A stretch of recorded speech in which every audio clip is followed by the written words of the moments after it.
Hello friends, welcome back to short amazing movies. आज हम बात करेंगे हाल में रिलीज़ हुई रणदीप हुड्डा की मूवी सर्जेंट के बारे में। मूवी की शुरुआत में हमें निखिल शर्मा को दिखाया जाता है, जिस पर कोर्ट केस चल रहा होता है करीम नाम के सिटीज़न का। पर कोर्ट उसे बरी कर देता है क्योंकि निखिल ने पुलिस के सारे प्रोटोकॉल फॉलो किए होते हैं। तभी हमें पता चलता है कि निखिल एक पुलिस वाला है। नेक्स्ट डे निखिल के फादर और उसका हैदर नाम का दोस्त उससे मिलने आते हैं और उसे कहते हैं कि अब सब कुछ ठीक हो जाएगा, तुम जल्द ही अपनी ड्यूटी ज्वाइन कर लोगे, बस तुम्हारी थेरेपी कंप्लीट हो जाए। तभी पास में खड़ी लिंडा, जो कि इसकी कलीग होती है, वो उससे कहती है कि तुमने जो किया है डिपार्टमेंट उसे कभी नहीं भूलेगा। You was a good cop. ये सुनकर निखिल को गुस्सा आ जाता है और वो कहता है कि मैं अच्छा कॉप था नहीं, मैं अच्छा कॉप हूँ। क्या मैं अभी कोई भी केस सॉल्व नहीं कर सकता क्योंकि मैं अपाहिज हो गया हूँ। तभी हमें पता चलता है कि निखिल के आखिरी केस में उसका पैर इंजर्ड हो गया था, जिस वजह से डॉक्टरों ने उसका पैर काट दिया। इसी के बाद हमें निखिल थेरेपिस्ट के चैम्बर में दिखाया देता है, जहां पर थेरेपिस्ट उससे कुछ क्वेश्चन करता है, जिसके सारे जवाब वो गलत देता है। जैसे कि वो अपने के पैर के साथ खुश है, पर यहाँ पर वो अपने पैर के साथ खुश नहीं होता। इसी की वजह से उसकी गर्लफ्रेंड भी उसे छोड़कर चली गई होती है और निखिल काफ़ी शराब भी पीता था। ये सारी बात वो अपने थेरेपिस्ट से छुपा लेता है। इसके बाद निखिल ऑफिस ज्वाइन कर लेता है और वहाँ पर पहुँचकर वो हैदर से करीम के साथ जो आदमी था उसका क्या हुआ पूछता है। तभी वो कहता है कि वो आदमी मर गया। यहीं पर निखिल को उसकी बात पर भरोसा नहीं होता और वो घर जाकर सब कुछ रिसर्च करता है। इसी के बाद जब निखिल नीचे जाता है तब उसे पता चलता है कि निखिल का दोस्त हैदर उससे मिलने आया है, क्योंकि निखिल का आज फर्स्ट डे था। इसी के बाद वो लोग सेलिब्रेट करते हैं। तभी निखिल हैदर से पूछता है कि तुम्हें याद है कि आज से 1 साल पहले एक लड़की की हमें बॉडी मिली थी और वो केस मुझे करीम से मिलता हुआ नज़र आ रहा है। तभी हैदर निखिल के फादर को कहता है कि इसे हर केस उससे मिलता जुलता ही नज़र आता है। तभी उसके फादर उसे स्ट्रेस कम लेने को कहते हैं। यहीं पर निखिल अपने फादर को दोषी बताता हुआ कहता है कि आप मेरे गुनहगार हो, मेरी माँ ने आप ही की वजह से सुसाइड किया है। जिस दिन मुझे आपकी फ़ाइल मिल गई मैं आपको छोड़ूंगा नहीं। रात को निखिल केस के बारे में रिसर्च करता है, तब उसे कुछ पुरानी बातें याद आती है और उसे करीम की कुछ कही हुई बात याद आती है। करीम वो है जो उसको सारी कॉन्टैक्ट लाकर देता था। करीम प्रोस्टिट्यूशन और ड्रग डीलर से सारी इन्फॉर्मेशन रिसीव करके निखिल को बताता है। यहीं पर वो बताता है कि ट्रेन की मौत ओवरडोज की वजह से नहीं हुई थी, उसने भागने की कोशिश की थी, इसलिए उसे मार दिया। इसी के बाद उसके हॉस्टल में 2 और लड़कियां हैं जिनका नाम ईवा और ईरा है। यहीं पर नेक्स्ट डे निक, जो कि ड्रग डीलर के पास पहुंच जाता है करीम के साथ।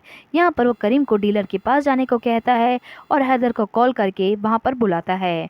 पर हैदर किसी वजह से वहाँ पर नहीं पहुँच पाता और उसे जाने को मना करता है। पर डीलर को पता चल जाता है कि करीम पुलिस के साथ है। तब डीलर करीम को चाकू मार देता है और निक के पैर में चाकू मारकर उसे पानी में गिरा देता है।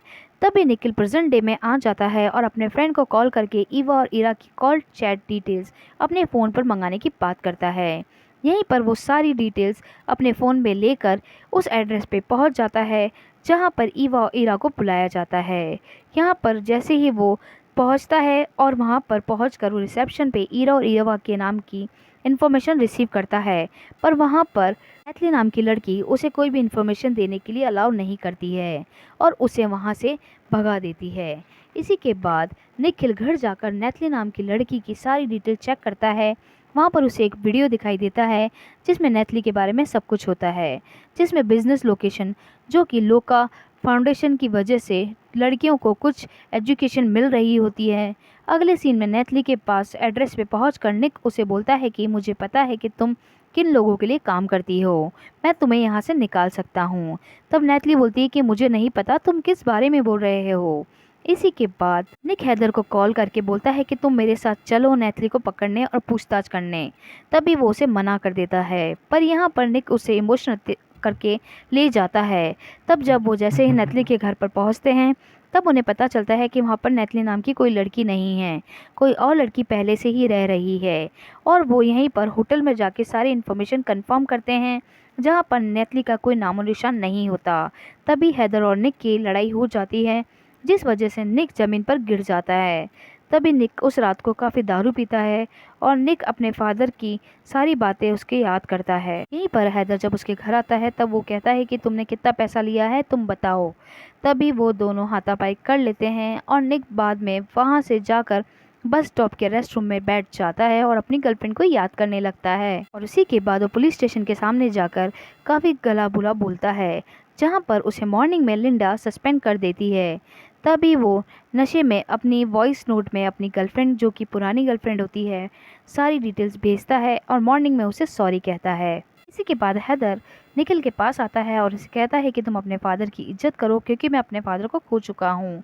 तभी निक हैदर के फादर की वाइफ के साथ जो भी हुआ है वो सब कुछ बताता है। इसी के बाद निक मोनिका से बात करता है और वो अपने सारे पेरेंट्स की बात मोनिका से शेयर करता है। तभी मोनिका उसे कहती है कि मुझे यहाँ से जाना होगा, वरना मेरा पति मुझे मारेगा। तभी वो कहता है कि तुम पुलिस के पास जाओ, वरना मैं तुम्हारी मदद करूँगा।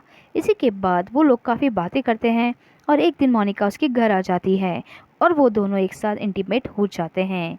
और उसी के बाद उसके पास एक फ्रेंड भी आता है जिसका नाम पोल होता है। तब निक, जो कि ईरा से मिलता है और उससे बोलता है कि मैं यहाँ से तुम्हें निकाल दूंगा। इसी के बाद ईरा उसे सब कुछ बता देती है कि वो यहाँ पर पढ़ने आई थी और इन्होंने उसका सब कुछ पासपोर्ट वगैरह ले लिया है और उसकी बहन है, उसे पता नहीं कहाँ ले गए हैं। तभी निक उसे लोकेशन के बारे में पूछता है और उस लोकेशन पे पहुँच जाता है जहाँ पर ईरा को बुलाया होता है। जब वो वहाँ पर पहुँचता है तभी लोका उससे बात करने लगता है। उसी के बाद वो बोलता है कि तुम यहाँ पर किस लिए आए हो और तुम्हारा पैर कैसा है। ये सारी बातें सुनकर उसके बाद वहाँ से निखिल चला जाता है और कुछ टाइम बाद ईरा की बॉडी उसे मिलती है। तब निखिल का दोस्त उसे सारी फाउंडेशन लोका के बारे में बताता है और उसे डिटेल भेजता है, जो कि निक उसे लिख कर देता है। और उसी के बाद निक को पुलिस स्टेशन बुलाया जाता है, जहाँ पर उसे बोला जाता है कि तुम लोका को फंसाने की कोशिश कर रहे हो। तभी उसे मोनिका का मैसेज आता है कि वो मुसीबत में है।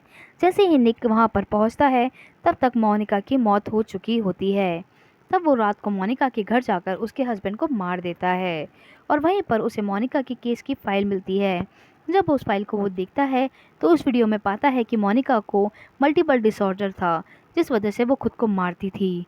और इसी के बाद अगले दिन वो ऑफिस जाकर एक फ़ाइल खोलने की कोशिश करता है, जो कि उससे नहीं खुलती। इसके बाद वो लोका के ऑफिस में जाता है। लोका उसे कन्फेस करने को कहता है कि तुमने जो भी बोला है वो झूठ है, उसे एक्सेप्ट कर लो। पर यहीं पर निक उसे गोली मार देता है और इसी के बाद अपने घर जाकर फादर को बताता है कि आपने मुझे बताया क्यों नहीं कि मम्मी को मल्टीपल डिसऑर्डर था, जिस वजह से उन्होंने अपनी आत्महत्या कर ली।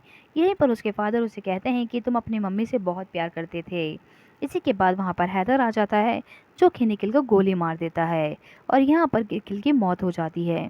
तो ये मूवी सर्जेंट की थी। आपको ये मूवी कैसी लगी? हमारे चैनल को लाइक शेयर सब्सक्राइब करना ना भूलें। और अगर आप किसी मूवी के बारे में जानना चाहते हैं तो हमारे कमेंट बॉक्स में हमें कमेंट करके